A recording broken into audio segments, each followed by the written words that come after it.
अकोला जिल्ह्यातील तेल्हारा तालुक्यातील वारी भैरवगड परिसरात बाळापूर 69 खेडी पाणी पुरवठा योजनेअंतर्गत सुरू असलेले पाणी शुद्धीकरण प्रकल्पाचे बांधकाम तात्काळ थांबवण्यात यावे अशी मागणी परिसरातील शेतकऱ्यांनी केली आहे।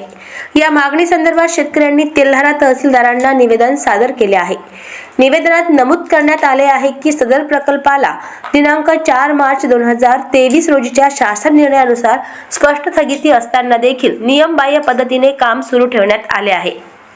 विशेष म्हणजे कोणताही ग्रामपंचायत ठराव किंवा परवानगी न घेता तृतीय पक्ष कंपनीमार्फत हे बांधकाम करण्यात येत असल्याचा आरोप शेतकऱ्यांनी केला आहे। या प्रकल्पामुळे वान धरणावर अवलंबून असलेल्या शेतकऱ्यांच्या सिंचन हक्कांवर गंभीर परिणाम होण्याची भीती व्यक्त करण्यात आली आहे। प्रशासनाने याची तात्काळ दखल न घेतल्यास तीव्र आंदोलन छेडण्याचा इशाराही शेतकऱ्यांनी दिला आहे। राहणार हिंगणी खुर्द आपल्या वानच्या लाभ क्षेत्रातील एक शेतकरी म्हणून या ठिकाणी आलेला आहो। शेतकऱ्यांचे वारंवार जवळपास 10 ते 15 वर्षापासून शासनासोबत वारंवार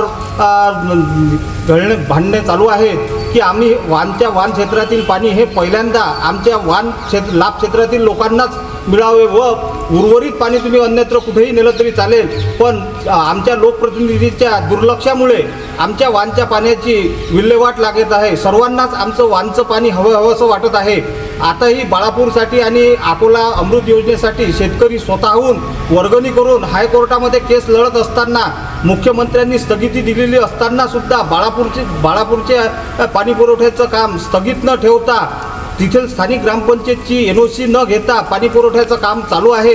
आणि पुढेही आता अकोल्याकरता पुन्हा जिगाव प्रकल्पाहून मंजूर असताना ते रद्द करून तेही पाणी वानवरूनच मागत आहेत। तसेच कालच्या याच्यात बाळापूर तालुक्यातील 33 ग्रामपंचायतींनी आम्हाला वारीचंच पाणी हवं असा अट्टहास धरला।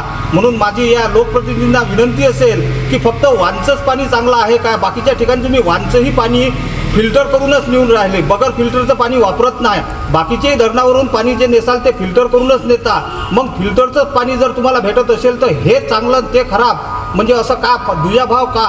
आता तुम्ही बिस्लरीचं पाणी पिता तेही फिल्टर केलेलंच पाणी आहे, ते जर शुद्ध मानत आहात तर बाकीच्या धरणातून शुद्ध केलेलं पाणी तुम्हाला फिल्टरनेच भेटणार असल्यावरही तुम्ही ते घेत ना।